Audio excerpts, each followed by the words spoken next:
Real estate does not discriminate. It doesn't matter about your background, doesn't matter about your history, doesn't matter the color of your skin, doesn't matter if you're a man or woman, doesn't matter how you grew up, doesn't matter how much money you have right now, doesn't matter anything. Doesn't matter if you're married, doesn't matter if you're divorced, doesn't matter if you're single, doesn't matter if you have kids or don't have kids. Like, none of it matters.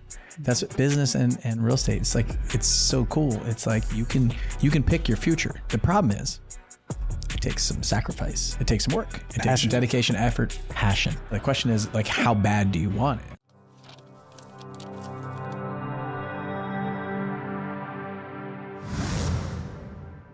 Welcome to the Seven Figure Flipping Podcast. This is Bill Allen. On today's show, I don't know what we're going to talk about, but I got Adam and Lindsay here. We're going to talk about Blackjack Real Estate, our flipping and wholesaling company. I'm going to talk about seven figure flipping and all the new things that we've got going on, and then just kind of like reintroduce my friends and try this in person. So if you're listening to this through the podcast app or anywhere you get your like audio podcast, you can actually go to YouTube and see this live in my little cubicle of my office here in Spring Hill, Tennessee. So pretty cool. Adam, why don't you maybe just like tell anybody who might not know who you are and what you got going on? Yeah. If you don't know me, I've been a part of this seven-figure flipping world for the last 5 years. I joined this community in 2020, and basically it changed my life. I did hundreds of deals, raised millions of dollars, and made some of the best friends I have today are all in this community. We do life together. Our kids hang out together, and the community is basically my extended family. Awesome.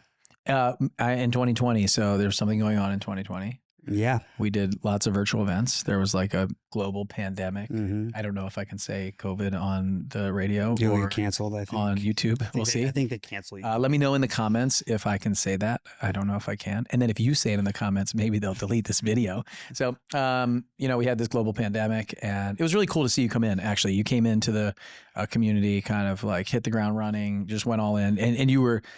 You reminded me a lot of myself, actually. Like, I remember in 2015 jumping into seven figure flipping and just like whatever they told me to do, I just did it. And so you watched the videos that I had created in 2019, and you just started executing. Doing. And results don't always come right when you do the thing. So I started. It was a little bit, but you were so active in the group that I was like, who is this guy? So like looking on your page and stuff. And I remember you would just post and comment and comment and comment and comment and post and ask questions, and exactly like I did in 2015. And so definitely made an impact. And then you took over Blackjack Real Estate. So I was actually in a transitional period for my real estate company, Blackjack Real Estate, at that time. Many of you might not know, but COVID really affected my business. We had 3 months of like no transactions, no money, no income, but we had a big payroll, big staff, big expenses. You're like 30 people, yeah. US people, yeah. And like 4 markets. Yeah, we were probably like maybe like $1 million payroll, I would think. It was at that time. Not small. And so I was making payroll out of my pocket. No money was coming in. And you don't have to cry for me. We made money the years before that, right? But I was probably like 600. We were also developing some software and just doing all kinds of stuff for growth, thinking that everything was going to be perfect and the world wasn't going to like completely collapse, right? And so I had a problem. I actually went to our seven figure flipping community at that event that we did in Mexico. We do like a member event in Mexico, this tropical mastermind. It's so fun. And I asked them for help at the end. I was coaching them, and I said, do you mind if I sit on the hot seat for a second? And they gave me the advice of potentially thinking about bringing in a partner. And I think God had a little plan there and his hand on it. As I was walking out, you had this whole crowd around you. It's a really cool story of helping one of our members on a call and like calling one of her leads from Mexico, because she was like kind of timid to do that. Yep. And I saw a leader there, and I was like, what about this guy? And you were starting to see some success in your business at that time. You had a couple deals under contract, making some money. And I was like, hey, what if we just like merge these two things together? And you just came in and you took, when we have deal flow, you just take over and run it and do your thing. So how did that go? I thought it was the coolest thing in the world. I really didn't know what I was doing. I probably was like far underqualified. Because I had really done I'd done deals before, bought rentals, like kind of normal investing and then I learned this whole off market game. I'm like, oh my gosh, this is crazy. I can get this 50 cents on the dollar. So in my own business, I get my first 1 and then 9, then 10. And then it's like, hey, let's merge with a business that's doing like $3-4 million a year. Like, oh, whoa, yeah, that sounds good to me. Well, I don't know. Like that comes with problems that I'm totally unaware of. Well, that's how I got you to say yes. for sure. Yeah. But I mean, it is some of the, I was like, look, there's an upside and downside. Like you can take all these deals right now. And I mean, I wasn't really like asking for any money. No, As I come in and, because I just knew my main focus was on 7-figure flipping at the time. There's no possible way I could split focus like that and go back in and I didn't want to hire another. And needed a lot of energy at that time. Yeah, for sure. But the cool part was I had to grow up really fast in a lot of parts of business that I had good experiences that would translate well. I just didn't have that experience. So I had to grow up really fast. I had to learn really fast. I had to I had to like get in there and get my hands dirty and do a lot of it and reset a lot of things. And sometimes when you come into something existing, you assume it's already working well. Like, oh, I took over a better thing, so that it's obviously doing well. And then you go, wait, well, man, I actually don't think that thing is optimized. Like, does this thing work? It doesn't work. Those kind of things. You learn those things just to kind of question everything. Don't make those assumptions. But it really did let me grow up and in business, specifically outside of the military. And that's a little bit different leadership. It's not the same. And I had to figure it out I feel like it took me like, even with that whole big machine, I was still like figuring it out for like at least 1.5 years, like turning all the dials with the people and the marketing and the sales and all of it, like for at least 1.5 years before I felt like, okay, I got this totally dialed in. Like I know exactly how I can predictably make money. But I worked with you every day and we talked every day and I was very hands-on with you, right? Yeah, that didn't happen. No. Yeah. No, it was kind of like sink or swim, man, throw you in. And that's how I was looking. I needed somebody like that. I needed somebody who actually like took equity, was the owner. Because otherwise, yeah, you would have been washed out for sure. Like it would be, you were like, you probably would have. This is way too hard. I'm not doing it. Yeah, this doesn't make sense. I'm not getting anything out. Yeah. Yeah, so it was a long-term relationship and decision, right? Yeah. From I guess an early standpoint. I was really just like, because my option was like sell the business for maybe like a couple $100,000, like the value of a buyer's list or something like that. Like really our wholesaling businesses are probably not like massively valued, right? And then even a buyer's list isn't valuable anymore because you can just it's not now. It was then. Yeah. 2020. Like the software that we use now, it just didn't exist. Yep. Would do a couple like JV deals, like just cash flow it for a bit, or just shut it down. I was like, well, I can't really lose here, I don't think, unless this guy spends a bunch of money and doesn't bring it back in. So you did a great job. It was really cool to watch. And you're right, it was hard. But you were also active duty Marine at the time. Yeah. So you had a split focus. Yeah. How did that work? I love to work. I love to work on things that I love to do. I mean, I wake up and I want to be productive at something every day. And I want to be productive till the time that I go to bed. I just happen to like doing things that make money. Yeah. Like other people have other hobbies. They still do something from the time they wake up to the time they go to bed. Yeah. But we'll be accused of being, workaholics. Yeah. We're doing what we love. Yeah. We're passionate about it. What I loved, Tim Tebow, I think you missed Tebow. I did, yeah. We went to this thing where Tebow was talking. He talked about the word passion. The Greek root of the word passion is suffer. Something you love so much you're willing to suffer for it. And like those are the things that I do. I do the things that I love so much. And business isn't easy. Entrepreneurship isn't easy. Real estate's not. It's simple. It's not easy. Yeah, Elon Musk said it's like eating glass and staring into the abyss. Yeah. That's how he defined business. It was really interesting. And some days I feel like that.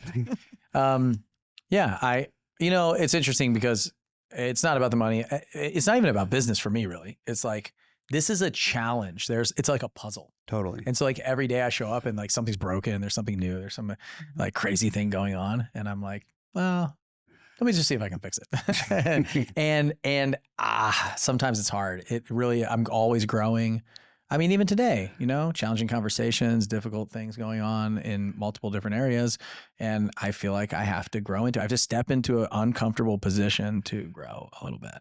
And so that's for me what it is. So, okay, took over Blackjack. We'll come back to 7-figure flipping. That's your kind of story. Who are you? I'm Lindsay Arco. I joined Seven Figure Flipping in 2019. I was flipping and wholesaling Before houses. you. I was before him. Yeah. In Marine Corps, they would call watched me the him. boot. I'm I the was boot. a coach when he came in, actually. Oh, let's unpack that in a second. Okay. But yeah, I was flipping in Ohio. My brother and I had joined when we were called Six Figure Flipping. That was a 6-month program, so very different from where we are today. 6 months, $12,000. Yes. So much better today. Like you cannot get into a better program than 7-figure flipping today. I'm just going to say that. I believe that to my core. Yeah, but I mean, it's not very nice. The guy sitting next to you, you're talking about how great it is today and how horrible it was then. So. Yeah, I was going to say. No, she said it was horrible then. Did he turn his mic off? He turned his mic off. Said that. What I did say though, which was interesting, is I got a lot more of Bill's time probably than a lot of members did. That's true. Because there weren't as many, and we were in a shorter program. But I also had just bought the company, and I had to So here's what happened. In 2019, I bought the company for my mentor, and you were this. It was the first meeting after I bought the company. Yeah. And it was your first meeting. It was your guys' first in-person meeting, right? Yeah. And I was like, I got to make this great. So for anybody who runs a business, I was like, the problem that I'm facing right now is the program and person that these people paid for doesn't exist anymore. Yeah. And I want to change things. And he also left me with a bank account that had a goose egg in it. It said no money. And so I'm like, I got to show up to Detroit and blow the doors off of this event. Otherwise, these people are not going to pay. Yeah. And I can't make payroll. The interesting thing was, though, we were talking about this the other day, is that you were nervous about that. But when you made that announcement, I was relieved because I had already done my due diligence and was kind of like checking you out. Like, are you credible? Like, how are you doing this many deals? Like, how are you doing it while you're, still active duty? How are you doing it with a child who's sick and needs a lot of care? Like, man, if you can do that, like, you must got something really great going on that I want to be a part of. Because when we joined, we were flipping.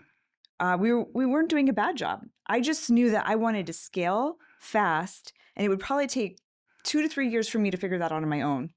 Or I could pay to be in this program for 6 months, because that's all I thought I was doing at the time, 6 months. Mm-hmm. I could learn all the things and then implement them. So I was like, that's totally worth it to me. But I'm still here, several years later. Gotcha. Yeah. But so many amazing things came out of that. I joined, I quickly became an ace. I started leading. What's an ace? It's for our accountability group. So I would like to run them mostly because then I could make sure I had people who attended, showed up, did the thing. I could hold them accountable. And I saw so much growth. It was like having my own little board of directors, right? You like to be in control. No kidding. So you're going to control the group. Yeah. Okay. It's an accountability expert, AC. We call them accountability experts. It's like the leader of the group for our accountability groups. Right. And so I loved that. Then I had the opportunity as time went on to coach our runway members, just on anything from sales to how to underwrite a flip to, how to position your flip for sale after you're finished. And I got so much joy out of that. I think you're supposed to coach for a year. I've coached for, I think, 6 years at this point. It's the highlight of my week. I try not to do the same coach over and over just because they get burned out. Like if you coach more than a year, so I've had some like 2 years. I just noticed since I bought the company, it's like when we do a lot of those that sometimes you get very similar questions, but what's interesting with you is you have been like multifaceted. So maybe you started coaching on like the flipping side, but now it's more on the sales side. So each year it could be like maybe just you have like a different strategy that you're teaching and people that are coming to you for new questions. Yep. So. Yeah. It's different each year. The other thing too is it really, as you grow in this business, you forget the problems that you think you have in the beginning are huge, right? Mm-hmm. But those are nothing compared to the challenges that you face later on. And so it's very grounding to help someone through that, to kind of unlock their brain and help them move forward.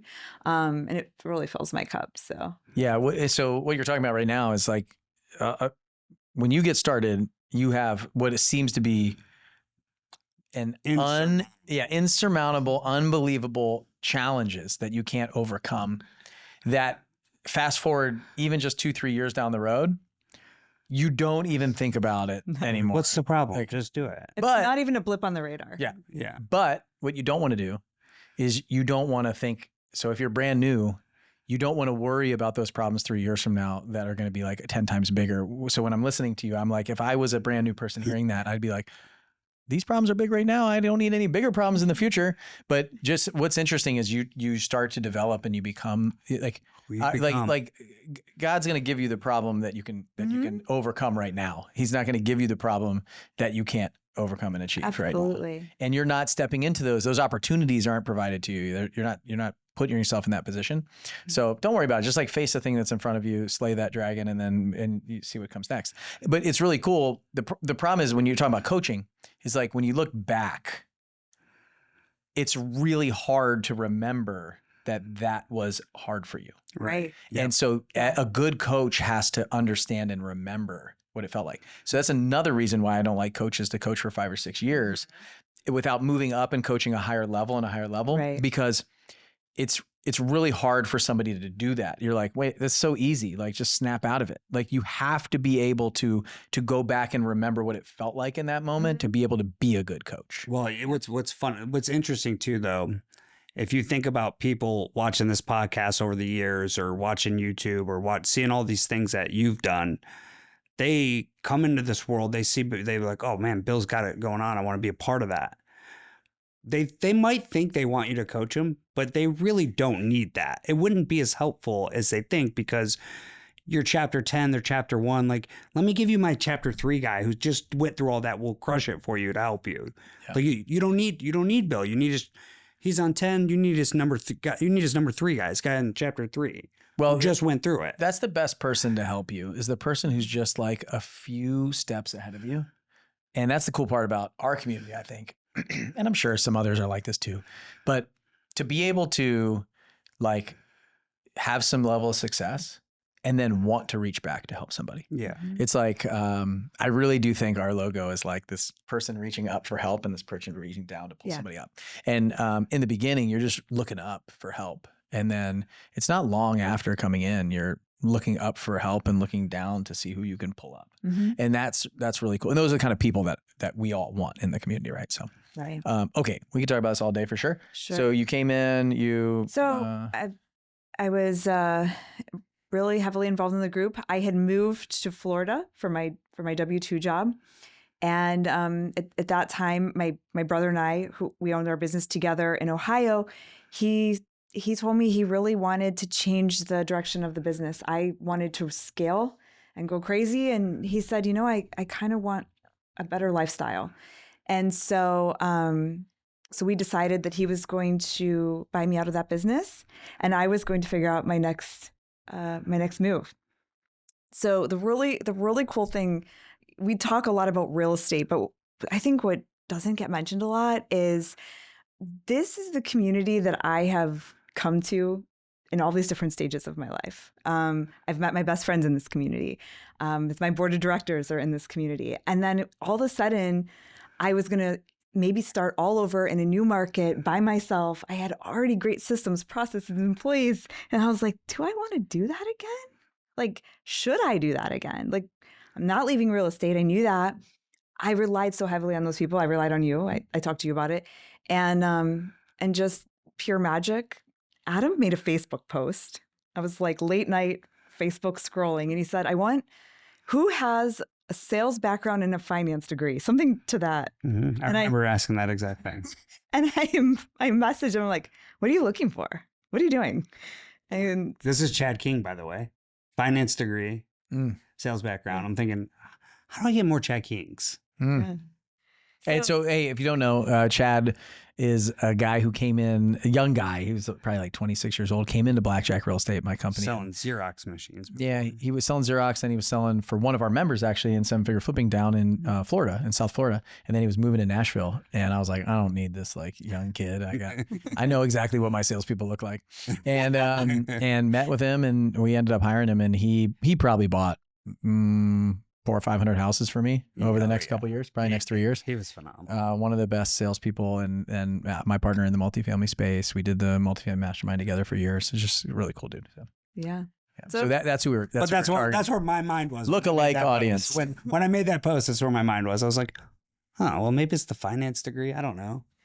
Yeah. He's a Marine, so it's just like there's a whole. Let's just try to put the same thing in there. I did not fit that mold though. No, totally. No military background. But I said, hey, I don't know if you know, but this is kind of what I'm looking for. And the rest is history. I came to work at Blackjack. He had given me a lot of opportunity, a lot of different things I could possibly do. And I said, I think I just want to come in as acquisitions first. And felt like I wanted to never would want anything to end badly, right? So if I don't like it or he doesn't like it, then it's cool because we came in that way. But what an amazing opportunity, amazing When was that? partnership. That is it 22 or 22. Summer 22? Dang, 3 years ago, over 3 years ago. This is 3 years. Yeah. Wow. Yeah. And she came in and we made some sales process changes. She had a sales background from selling other stuff, plus all this other real estate sales coaching. We did some new sales coaching, kind of made our own model, and then we split tested in our company. So this was a really cool experiment we did. Let's test 2 sales models. And the one that Lindsay had been putting together basically won out. And, So one was like the Sandler model that everybody was. Yeah, like John Martinez. Yeah, Sandler training. Sandler, yeah. Very much. Yeah. Designed with that. And then it was all the real estate people were using. And everybody. I used it for years. Yeah, for sure. Yeah. But everybody was using it. So the sellers were answering your questions before you asked them. Yeah. Because we were all saying the same thing. And then you came in and built something different out that you call the intuitive sales model now. Yeah. Right. And so some of the stuff that we teach inside of 7FF now. And so you went head to head to compete.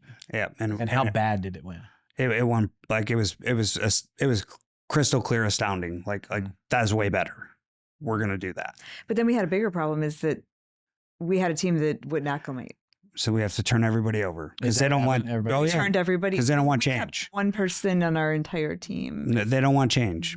People don't like change. Oh, they don't like change. Change is difficult. Yeah. Well, hold on a second.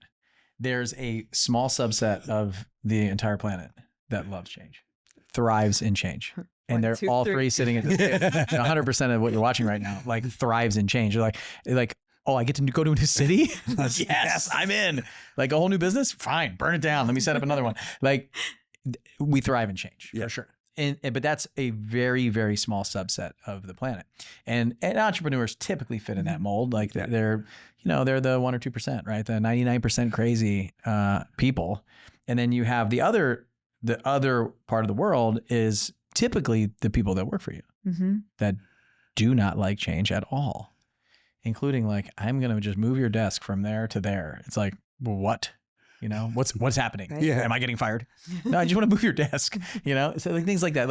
And there's levels of that. But change, it takes time. It takes the visionary to actually tell them why, cast the vision, it sneakily do it, Yep. But this is in small business that moves fast. You just have to rip the Band-Aid off. And so sometimes it means, bringing somebody in new is better than trying to get that person that is very change resistant to change. So. It gave us a huge opportunity to look at everything we were doing and question ourselves. Is this the right thing? Is this how we want it? Does this align with our long-term vision? So that changed our hiring strategy too, because Adam and I are the only 2 US-based employees in our company. Well, and you, but I'm definitely not an employee, but I could you're be. Definitely not an employee. Yeah. But We get to write you checks, so I'll gladly accept. Yeah. So that model changed. But that changed how we needed to run our systems, our process. We changed our marketing. We changed everything, and it was easier to do that with new staff who didn't know the old way and weren't necessarily going to be resistant to change. That did help. And we didn't just come in and fire everybody and we're starting all over. There were transitional periods for people, and we set people up to grow in other places that they fit better in. We definitely took care of our people. Yeah. Thinking Ashley, who was still amazing to us to this day. So we put people in great positions just in other places. And not everybody wanted to stay, right? Because we gave the option, and some of them said, it's It's been nice, much respect, but I don't want to go down this path with you guys. And that's okay too. And we did something crazy last year. Like we were at the altitude event in August. Was that August? We were in Baltimore? Yeah, we were in Baltimore in August. Because we went to a July. baseball game. Well, I was there for one day. Yeah, you before I man, got sick. got sick. So I'm sitting in the back and I'm looking at, somebody's KPI sheet on their marketing. They had done 5 or 6 million in revenue, but they had one line that was like 30K spend 1 million revenue. I was like, oh my gosh, what's that? Like that's like an infinite margin on that. Mm-hmm. So guy explains his strategy. Lindsay's up in the room sick. And I'm like, I get it, but I need to talk to you again. Like, let's have a call next week. I call Lindsay up in the room sick, dying. Like, hey, I think I got it. I think we should burn everything down and just do this. And we literally did that. Q4, we just went all in. We stopped everything else. We went all in on one strategy that was high. We knew was going to be high margin and was unaffected by the current market conditions. And it basically made us plus 30 to 45% net profit margin in our business. Do you want to know what that is? We'll tell you on the next podcast. You leave me a comment. Leave me a comment if you want to know what that is, and we'll send you something on exactly what we're doing. So how much revenue is it bringing in this year? Year to date, we're at about 833,000. And then what's the marketing spend on something like that so far? So, roughly. I think like $90,000. $90,000. Some of that's experimental though, in preparation for next year's. I mean, that's like we're actually at we're factually at a 6.53 ROAS. That's amazing. So for every dollar you spend, $6.53 comes back. That's correct. Yeah, and some of that's experimental stuff that we're prepping for our next growth. It's pretty period. cool. That's those are like my numbers from 2015, 16, 17. Yeah. Like I was like at 7-1. And you were profitable. Oh yeah, massively powerful. And we had a team that's kind of scaled like ours. Now I had like 4 people. Right. That's the year I made the most money. The first couple of years, just because small team, marketing was very effective. Not as much. So if you're not making money right now in the marketplace, you probably just don't know the right thing to do. Your strategy's a little off. You need a little tweak, and that's cool. That's why I love what we do. And I mean, we pretty much give everything away all the time. I was kind of joking about like it'll be on the next podcast, but we're not going to dive into it here, But that's the kind of stuff that we do inside Seven Figure Flipping. That's the kind of stuff that we share, and I love it. Like you looked over the shoulder of another member, you saw that, and then you took the initiative to get on the call the next week. You guys got on a call together. You understood it, figured it out. I'm sure there were multiple calls after that. It wasn't like, oh, we got it in one call. No. That was it? We did one call. Oh. And we literally went insane. We like her and I just went all in on this. So this was probably like 3rd week of August. Mm-hmm. We launched the marketing on September 1st. We signed the first deal September 17th and made 60 grand on September 30th. That's awesome. Proof of concept came really quick. We got lucky for sure. It got bumpy after that though. Yeah, we signed up 5 that blew up in our face over the next 2 months. Yeah. So we had to learn. We weren't sure. We were like, you're like, if this is a 50% drop rate, I don't know. Is this going to be worth it? Yeah. We're like, this sucks. This is not good. So then I said, just give it. Let's give it to the first of the year. Let's see what happens. We closed like 5 deals between the last week of December and the second week of January. What was crazy that I think you'll love, and I don't even know if you know this, is so we get this data in Q4 because we like go all in on it. So we go, okay, next year let's do 1.1 million. Let's try to net like 500,000-600,000. So we just focus on net profit. Our goal was we had a theme. 22 deals. We said we're going to set a theme for ourselves. Our theme is nothing but net. That's all we want to talk about is net profit. So 1.1 million, 500,000 to 600,000 in net. And what we were able to do is go, how many of these outbound calls or texts did it take to get an appointment? And we predicted 325. 329, and it's like 360, like today, year to date. And we're going to hit we're going to go over 1.1. We're going to beat we might actually beat it with less deals. So less deals, more money. And we predicted it like to the outbound call, outbound text. It's kind of wild. So here's what I see. is number one, you like planned to succeed, right? You built the plan. Mm-hmm. You implemented very quickly, like insanely quickly. Insanely. And I think to your point, Adam, you probably did get lucky We definitely got lucky. in getting that first one. So you are more committed to the result that you belief system was like, we were like, oh my gosh, this is amazing. So had that not happened, but I remember doing that. It took me 4.5 months to get my first deal, but my belief was so high that I gave myself 6 months. So I got that $9,900 in the bank in 4.5 months, and that's it. That's all it took for my belief level to skyrocket, and that's why it was another deal, then another deal, then another deal. I just had to get the right pieces in place. But you implemented very quickly, and then after that, how many people have you shown this or taught this to so far? Like, how many people would you say that you talked about this to? Like really taught it to? No, not taught it to, just like told about it. Oh, I've said I you mean, guys Everybody about it. yeah, you should think about this. You should do it. and we've probably taught 4 people it. Like, But how many that people was have you told? Like 100? Everybody in our community. It's like 1,000. Yeah. Okay. Mhm. And then how many people have said, tell me more, or let me set up that second call? That's like 4. 4 people. Yeah. Yeah. And then how many of those 4 are actually doing it? I know one for sure is doing it, Who? executing. Name? Nate. Okay, Nate. He actually has done the thing. Like I've reviewed some of. I can think of the 3 people I'm probably going to call after this podcast and kick them in their rear end because they're probably not doing it yet. Yeah. Well, I mean, I say that because this is how it works. You watch something, you listen to something, you hear something. Mm-hmm. People are willing to share it. You think it's a good idea. You don't do anything with it. You don't set up the next call. You don't even attend the next call. Right. Then the 4 people that do attend the next call, they say, oh, this is really cool. I should do this. Yeah. But they don't actually do it. This is what separates the successful people Mm-hmm. from the unsuccessful people. And so, And you got to be willing to fail too because you're going to For sure. do something and it would, like, it also won't work. all very true. Right. But- But it sounds easy when it gets presented.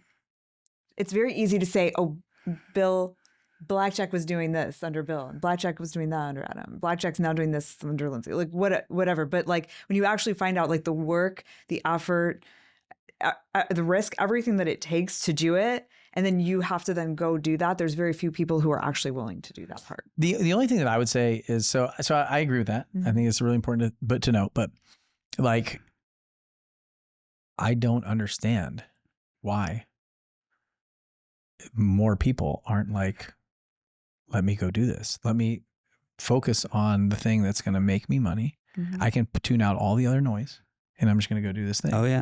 I'm going to learn it. I'm going to study it. I'm going to execute on it. Yeah. We know it works. And I mean, I It's- showed people our P&L. Like, look how profitable we are. And it was They were like, scary though. Like They when were- we shut down all of our marketing, we turned everything off, and I got lists and a cell phone and started cold calling to prove the concept. Yep. I did it. Mhm. So that I was nervous. Like how Like am I had ever going to we had to go out and like if it find the didn't- data, like build a whole data model on how to get the data into her so that she can get her team calling it and like she's calling it. We didn't even have a team. We had one person calling with me. Yeah, it was crazy. Well, that's the other piece is being willing to do the work. I mean, we were talking about this. Obviously, been together for a couple of days now. Yeah. And last night, I'm just like, sometimes, you know, we got to pivot the business. We have to. Like, I've had to pivot the business probably 3 times before you came in. Right. You probably tried to pivot the business multiple times. 3, before- 4, 5 times before you came in. And now but I can tell you right now, this little honey hole, at some point, We'll pivot there's a again. bottom. Yeah. And the important part as a business owner is that's why we have to thrive and change. Yep. That's why we have to be open to it and cool with it. So if you're watching this and you're like, you know what, I want to do this. Like, you can do it. You can do this. You can do this business. Real estate does not discriminate. It doesn't matter about your background. Doesn't matter about your history. Doesn't matter the color of your skin. Doesn't matter if you're a man or woman. Doesn't matter how you grew up. Doesn't matter how much money you have right now. Doesn't matter anything. Doesn't matter if you're married. Doesn't matter if you're divorced. Doesn't matter if you're single. Doesn't matter if you have kids or don't have kids. Like, none of it matters.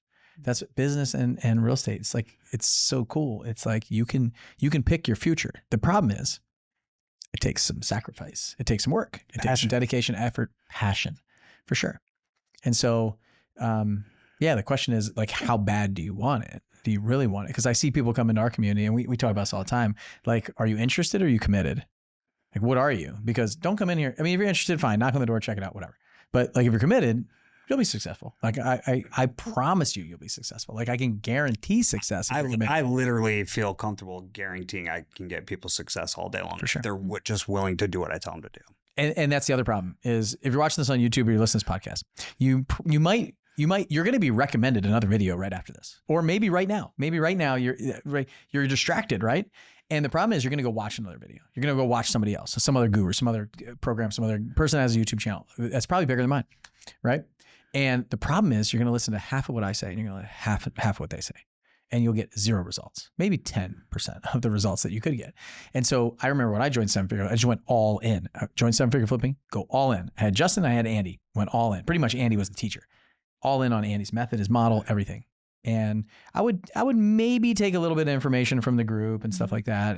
But I was not qualified to determine and decide what to listen to and what not to listen to. Right. I needed reps. I needed success. I needed Mr. Miyagi to tell me to paint the fence, and I just paint the fence for hours and hours and hours. I have no idea why. I'm just doing it. Right. Yeah. And then you came in, same thing. You watched the videos, you watched my videos that I made and implemented that. You didn't. I would literally pause it, do it, play it, pause it, do it. Okay. Because that's what you paid for. Yeah. And the problem is YouTube University, you listen to 5 million people and you're like, oh, maybe I should do this. Or, oh, that sounds like it makes a lot of sense. Maybe I should do that too.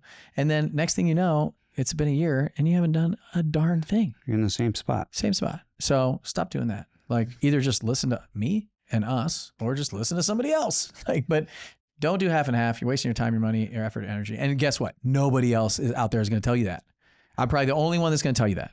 And so, either come to I'm pretty honest. I'm going to say, don't pay me unless you're going to listen to me, or go somewhere else. Pay the other 5 gurus and do 10%. I want successful people in our community. I want people that want to win. I want people that are committed.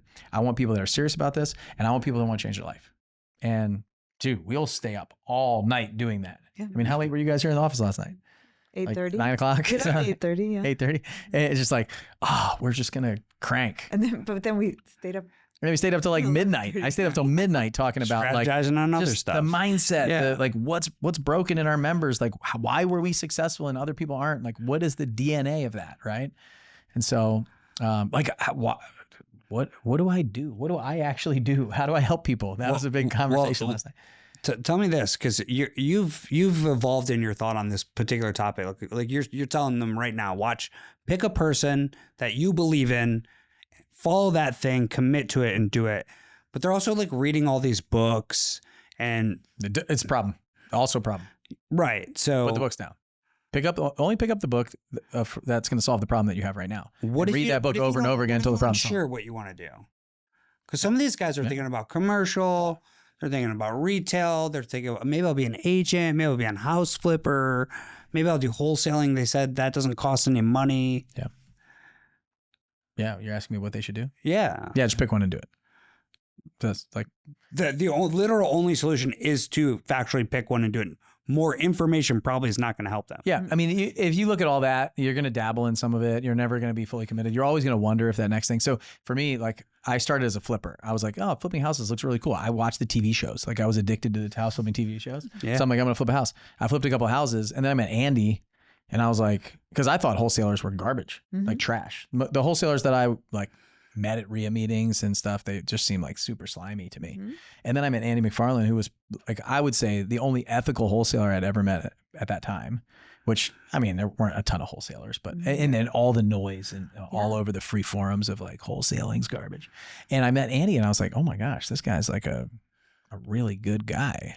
And he also has a really great business and makes great money. And I trust this guy. And so he started teaching me these strategies. He becomes my coach. And I'm like, maybe I should try this. Why am I flipping these houses? Yeah. And so I started wholesaling and I was like, this is kind of cool. Like I like the volume and the velocity, the speed, the change. I loved all that stuff, and I was like, dang, I also hated the retail buyer that was complaining about the project I just spent $80,000 on. And it's like, it's not a new house, dude. Like 4 things are wrong with it and you're going to back out of the contract. And the home inspector that's trying to get their money back based on tearing my house up, and the appraiser that's a total moron and devaluing my house, and the real estate agents that, oh my gosh, they can't like find their way out of a box.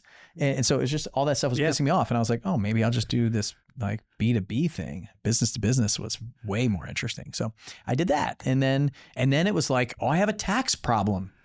I'm making too much money. I got a tax problem.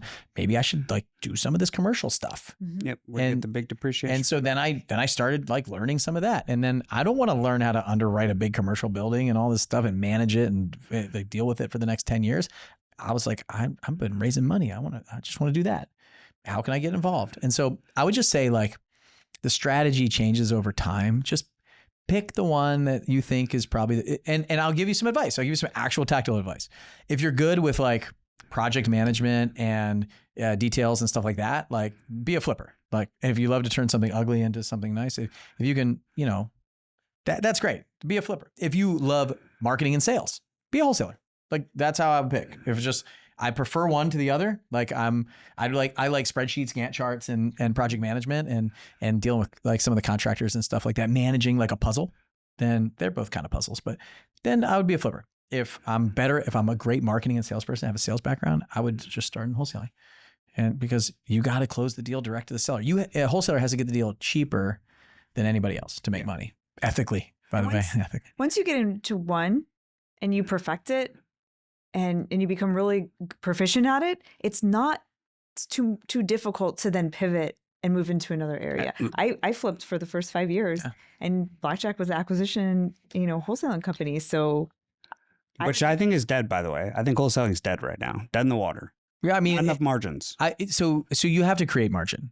I would say there's probably still some wholesalers out there, quite a few, that are probably making good money. There's enough margin. Like they have some niche, some strategy that they're doing, but definitely the thing is squeezing the most out of a deal right now, because I think we can all agree there's just less stuff on the market. There's less opportunity. The cost to acquire is just a little higher. Yeah, you just have to be smarter, but there's also a learning curve and uphill battle of actually flipping. I definitely think there's more flippers in the marketplace, at least. So we have hundreds of people inside of our paid 7-figure flipping community, and you should join too. If you want to, just drop something in the comments and we'll tell you how you can do that. We'd love to have you.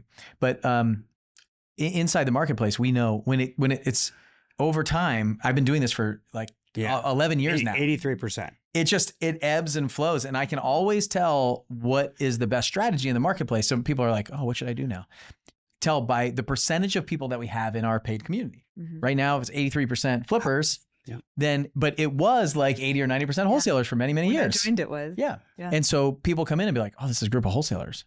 Like, I don't want to be here. And then later it's like, oh, this is a group of flippers. Like, I don't know if this is for me or this is definitely for me. It's like, that's just an exit strategy, guys. Yeah. Relax. But that should also be like your, here's your sign of like what's probably working more in the marketplace right now. Where's the margin? And where it up. Yes. So that's it. I mean, all the people that are in the group, it's the same people in the group. They just have a different strategy. Well, Andy, by the way, the wholesaler flips 85% of his houses today. Which is exactly what happens. Still does over 100 houses a year, every year since 2013. Yeah. And so what I'll say to everybody is like, the interesting piece, at least about our community, I don't know about anybody else's, what they do. I haven't been in any other like real estate masterminds. I came here, I joined as a member. I was the first paying member, and now I own the place. Like it's that simple. Like I don't want to go anywhere else. And so what I'll tell you is when you come into a community like this, you think that I'm going to learn wholesaling, I'm going to learn flipping. It's really not. It's like, you're going to learn underwriting. You're going to learn deal structure. You're going to learn real estate. Like we teach real estate. So I don't really care what you want to do. Like we can show you that. The first step is you find the person or the community that has the right values and the right culture and the right people for you. And then you go in there and then you figure it out. So if you're like, oh, but I want to buy rental properties. I can't join 7-figure flipping. They're flippers. It's like, that's dumb. Don't say that. So your question is, I'm still trying to answer it. It's like, come on in if you think that we're the right people for you. That's the first step. It's like you find your person, you go all in with them, and then you buy what they have and you listen to what they say. And then you do what they tell you to do. And then you collect your money. That really is, if we want to simplify it, that's it. And so stop, like, I'm sure I like all these people that they're all charismatic leaders. Like everybody's probably going to say the right thing. They're going to talk to you the right way. like there's everybody, all the gurus are like very charismatic, kind of attractive characters, right? So of course, that's the only way that you can have a successful business is if you can bring in the people. You have to bring in people. And so I'm like the head, I talked about it, I'm like head recruiter, right? My job is to go out and recruit people. I go speak at events. I go talk to people. I do things like this. I go on other people's podcasts. I write books. You do that kind of stuff. Now TV show now, our Kids Who Flip TV show, and go out there and just put ourselves out there. And guess what? Half the people hate me. They're like, this guy's an idiot. This guy, he's too short. He's too whatever. He's white. Like whatever it is, it doesn't. He's a guy. Like all of it. He was in the military. I hate the military or whatever. Whatever it is. Right? There's something about that person. They're like, I don't like him. And then the other half are like, I like this guy. He makes sense. He's speaking to me. Like, so if you're still here, by the way, you're probably one of the people that like me or us, right? Like, because the other people tuned out in the first 30 seconds or 3 minutes. They saw the three of us and they had some problem. So guess what? They didn't get to hear the gold that was shared halfway through and all the way through, like you. So, should we wrap it up there? Yeah. Yeah. Okay. What do you, seven-figure flipping? You kind of talked about like what you were doing before. Do you have any involvement there now or? Okay. Yeah. So I still am the COO of Blackjack. We have an amazing team over there who does really well, which freed me up to come over and start taking more of an active leadership role in seven-figure flipping. So I am working with our sales team right now. Nice. Awesome. So I love that. And I think the other piece, you're still coaching. Still coaching. You've built an amazing sales course inside the community. And so we have some really cool stuff. I teach a ton of raising money. So like, I'm like the money and systems guy, I feel like, and probably mindset, like a lot of like, if you talk to me, I'm going to tell you what's wrong with you very quickly. I'm going to say, hey, maybe you should change this. I can just tweak this. That's what you need the most of in the beginning, though. For sure. That's what stops you. That's what everybody needs all the time. Yeah. Like literally every all the new time. becoming. So if you can have a conversation with me, I think in about 3 seconds, maybe a minute, I can probably tell you. And I'll be very nice. I won't say like, hey, you're jacked up. You need to fix this. Even though Adam tells me I should say that. Yeah. I'm going to say, I heard something that I think might help you. Let me give you a little word that might support and help you going forward. And I heard this thing, which I think is holding you back because you said, I can't, or I won't, or I don't think this, or there's something in your language probably it can grab. Lindsay, amazing with sales. So huge sales supporter here and somebody who can help you like close deals. If you can change your sales process, close more deals, like that's the thing that I got stuck on. The reason why I didn't do a deal for 4.5 months is because I sucked at sales and still do. I still do, frankly. Like there's a lot of things I just don't say right, don't do right. I want the close. Like I just tell me how much you want for your house. I'll write you a check and I'll leave. Like I don't want to sit on your couch for an hour. And then Adam, just marketing, data, those kind of things. KPIs, operations. Yeah. Like I want to make your business profitable, efficient. People, I like that. People's always important to me in leadership. So yeah, love it. Hey, did you notice something right there? I did. So Lindsay let me talk about her, but Adam wouldn't let me talk about him. That was really interesting. I don't know if you noticed that, but if you did notice it, let me know in the comments. Okay. All right. And if you're not watching on YouTube, go check it out on YouTube. Like, I don't know if you're a YouTube person. If you're a podcast person, you might not be a YouTube person. We might be at the gym or something like that, but go check it out on YouTube. Give us a subscribe, give us a like, share it. Tell some people about it. If you're listening to it, then, share it with somebody else. Share it with somebody who needs this. And we probably said something in here that you need, but we probably also said something here that somebody else needs. And remember, when we're looking up to get help, we're also looking down to help somebody else. So help somebody else and share this with them. And we'd love to see you again on the next show. Let us know what you think about this setup. Like I feel like I'm like getting interrogated or we're doing something. So we'll mix it up, mess around. I can see our producer staring at me like, don't say that. I'm going to make it better. So we're trying this out. It's really fun. If you guys loved it, let us know. Tell us. You can send us an email, info@sevenfigureflipping.com. You can leave a comment here. You can share it and tell everybody about it. So we'll see you on the next show. Thanks a lot. Bye.